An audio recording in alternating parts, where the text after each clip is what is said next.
Hello, my friends and family. Welcome. Today's video is coming from the closet. The reason why is because I got this big order of long-term food storage from Augustin Farms. And yesterday I spent the whole day in here decluttering so I could make room for my food storage. But what I want to talk to you today is not specifically about long-term food storage, but specifically long-term food storage for those people who have food allergies and more specifically celiac disease. So, when my husband and I first got married, we bought, oh, my phone is ringing, hold on. Okay, it was just a telemarketer. I'm back. We, all right, sorry. I've got a selfie stick here, so I'm not driving it too well. But anyway, when we first got married, we bought, just because it was the thing to do, and everybody was telling us that we're members of the Church of Jesus Christ of Latter-day Saints, which is known to be very big on long-term food storage and preparing and being self-reliant. So our first efforts to be self-reliant was to meet in somebody's barn and we purchased like, I think 150 pounds of wheat and then packaged it with a dry pack canner. So we had all of these boxes that looked like those when we got done, full of number 10 cans with red wheat in them, and I had no idea what to do with this wheat. Well, a couple of years later, we ended up having a financial crisis and ended up having to use that wheat because we went without income for about 4 months. So during that time, I learned, and we didn't have the internet back then, but I learned from books that I got at the library how to use the wheat. And I learned how to bake bread, how to make and roll out tortillas and bake those, and bagels, and all kinds of different things with wheat. So we were big on wheat for decades, for a long time. We were big on wheat. And we saved a ton of money. Like one year, when the tsunami happened in Indonesia, we wanted to donate, as a family, we wanted to donate money through our humanitarian channels that we had. We made everything with oatmeal and wheat for a month and didn't eat any fruits or vegetables. Basically, it was just all homemade stuff, and we literally cut our grocery bill in half, and we split the difference, and we took the difference and sent it through our philanthropy channels to get to Indonesia. Unfortunately, I didn't know all of this time that I had the celiac gene, and in 2010, if you've watched my previous videos, make a very long story short, I was diagnosed with celiac disease in 2010. Up until that point, I had become so good at making things with wheat. I was like the wheat guru at church. And I was asked to give seminars on how to make things with wheat, how to store wheat, all of this stuff for a long time, not knowing that I was developing an allergy to it, an autoimmune disorder to it. So my wheat storage always went very well because that was something that we used. But I was also storing a ton of stuff that we don't use up that fast, like brown rice, and brown rice can go bad very quickly. And basically there was just a lot of things that we were experimenting with that turned out to be a failure. And that's okay, because we learn and we do better as time goes on. So the programming that I had, which is not an error because it definitely helped us in the beginning, was to buy things in 50-pound bags and dry pack it, or buy them in buckets. And I didn't have a dry pack canner, and we did have one at church, but it wasn't that convenient to use it, especially since I had 6 little people running around at the time. wasn't that easy for me to just drop everything and go to the church and dry pack everything. So I bought things in buckets, and that worked okay for a while until I became allergic to just about everything. So we bought most of our foods through Walton Feed, and I was buying things like bulk oats and rice and all of that stuff, and I was getting sick. Even though I wasn't eating wheat, I was getting sick. So I called them and I asked them, do you guys have separate places that you manufacture your foods? Like, even I was getting sick with the dehydrated apples. And the lady I was talking to was actually a celiac, which is kind of blows my mind. She confessed to me that there was gluten flying all over the factory. I don't know how she was able to keep her health.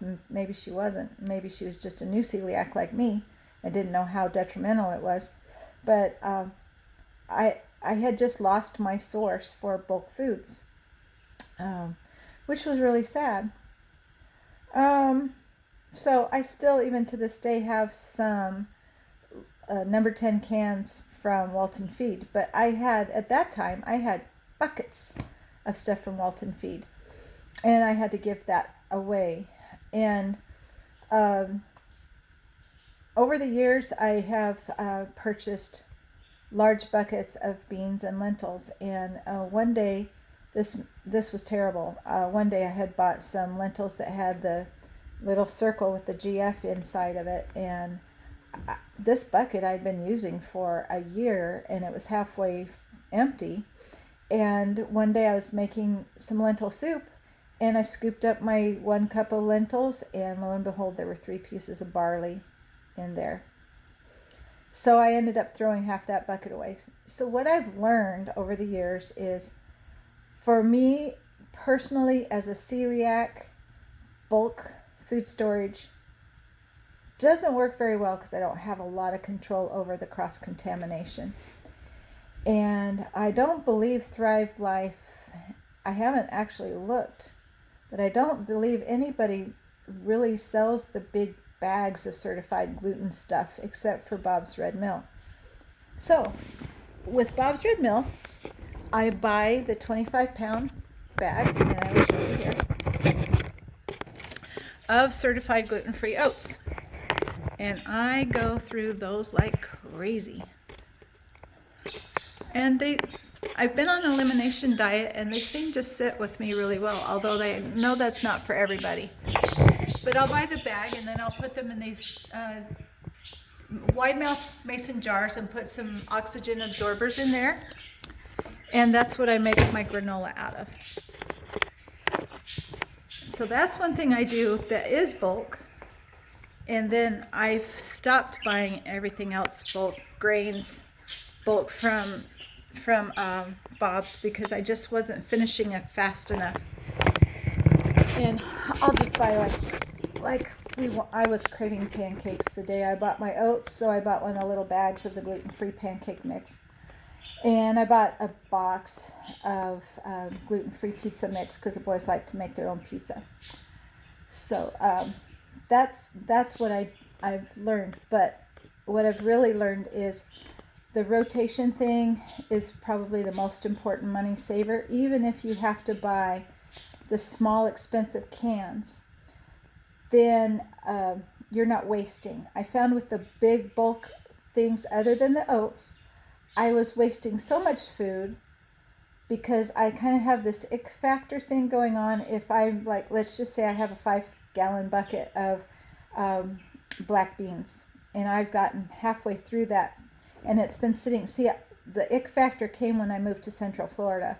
I don't really have any good places, nice cold basement storage for my big bulky buckets. So after everything's been exposed to the air for a half a year in our hot, humid summers, I start to feel kind of icky about eating it because I'm afraid that there might be mold spores in it or something. And with my health issues with autoimmune, I just don't feel like I want to guarantee that my food, as much guarantee as I can have, that my food doesn't have any spoilage or mold or anything like that.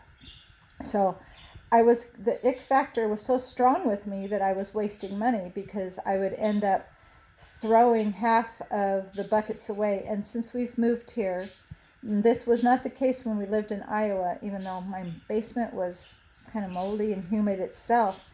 At least it was cooler up there, so when we lived in Iowa, I wasn't having the problem that I'm having since we moved here, where I've thrown away 6 5-gallon buckets of food since we moved here 3 years ago. And I decided if that's going to be a trend, then I probably better rethink, am I stepping over, as my mom always says, am I stepping over nickels to pick up pennies by not buying my things in smaller quantities? So I started to rethink all of this. At first, when we first started moving here, I was buying things experimentally just to taste them and see if I like them. For instance, underneath here, one storage place is my bed. I was buying things like sweet potatoes, freeze-dried sweet potatoes. And my mistake was I bought 6 cans of this. And I really should have only bought 1 can because I don't like them. I love sweet potatoes, but for some reason, these sweet potatoes taste like squash. Which I have some squash in this box here too. And I love squash, but only in soups. I was expecting these sweet potatoes to taste like roasted sweet potatoes. They don't. So when I first started moving here, I was buying a lot of experimental things that are just sitting around and not getting used. And out of that frustration of money wasted, I've started to buy, just in the last about year and a half maybe, I've just been buying the things that I actually use every day. And what a difference that has made. The rotation is going very well. And because I'm rotating, I'm always keeping an eye on the ads with Thrive Life and Augustin, so I want to get things at a good price. And last week, an ad came through and said everything's going to be 40% off. So I double-checked the prices of what I could get these cans of food for with Thrive Life, and I did verify that I would be saving 40% on these cans of food compared to what I could get them on the same day with Thrive Life.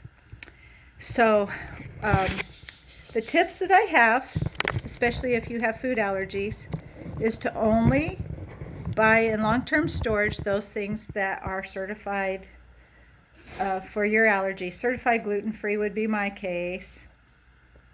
Look at the label. Make sure it's not, like if you're allergic to nuts, make sure you don't buy something that's been manufactured in a factory that handles nuts. I have to read all of the labels. I read all the labels online to make sure that they're going to work for me because I don't want to waste the food. And then I order in number 10 cans. The reason why I order in number 10 cans is because the pantry cans, which I was buying when I was doing my experimenting, are extremely expensive. So here's a pantry-sized can with Thrive Life. So expensive. I bought a bunch of those, and they haven't gotten wasted. We're eating the food from them, but that was double the price, I think. So I buy the number 10 cans because from my decades of using long-term food storage, I rarely throw away food that has been bought in a number 10 can if it's a food that we eat at least weekly. Now, if it's something like freeze-dried broccoli, I don't eat that more than maybe once or twice a year. And I have thrown a half a can away of things like freeze-dried broccoli. But these oats, they will go very fast. And then like the dark leafy greens, spinach or kale, will go very fast because I love to take a handful of these greens and throw them in my soups or my mashed potatoes or anything. Because of my husband's heart condition, the leafy greens help him to build up nitric oxide and keeps his arteries nice and smooth. And then we like hash browns, some potato shreds in there. And then freeze-dried fruit. That goes really fast because I like to put it in the granola. So, and then this one I am going to experiment. It's a black bean burger mix. And I looked at all of the ingredients, and they're heart healthy and celiac friendly. So these will get rotated, and I'm just keeping them in the boxes because we may be moving in the not too distant future, so I don't want to have to repack them or find new boxes for them. So I just mark on the outside of the box what's in there. If you open the box upside down, you don't have to pull out the cans to see what's in there because it's marked on the bottom of the can. So you can just open the box on the bottom and then write how many cans of what on the outside of the box and then put it in your storage. So now we're going to do an unboxing here because I cannot remember what's in here. Watch it be a pantry can something. Yep, I think these are pantry cans. Nope, they're number 10s. Just a smaller box. And what we have here are red raspberries. So I'll get my Sharpie marker.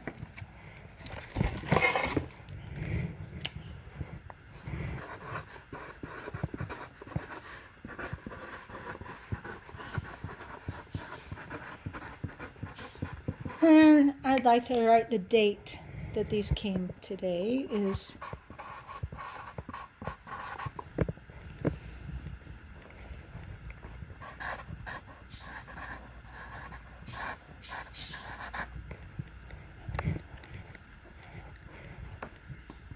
and I'll just label the rest of them later so you don't have to bear with me on this.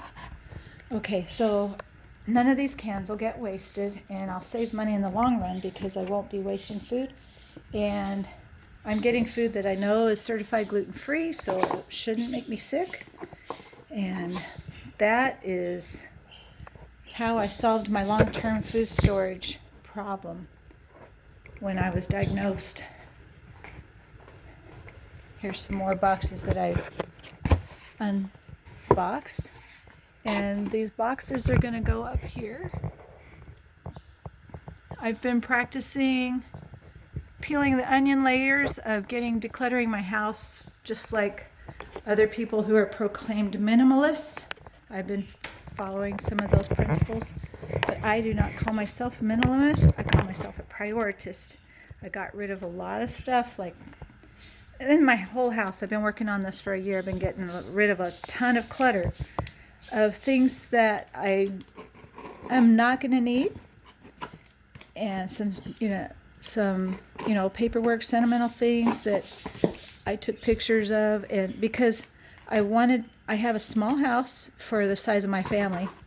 We have 5 adults and 1 child, and not hardly any storage space because most of our storage goes to these windows right here.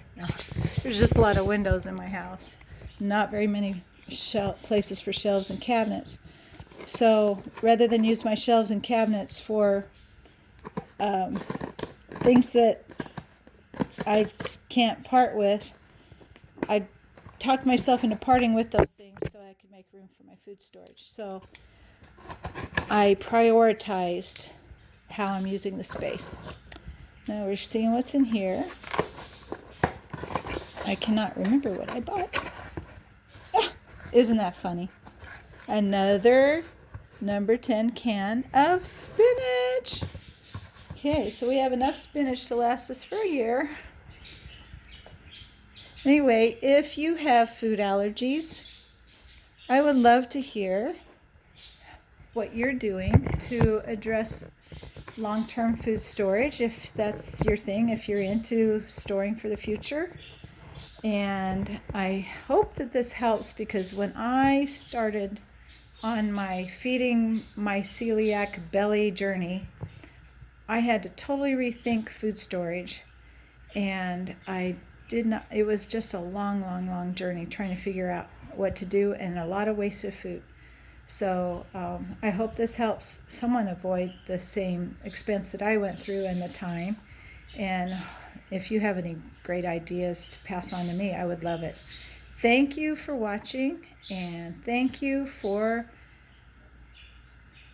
your time and any comments that you might have to pass on. Have a wonderful day.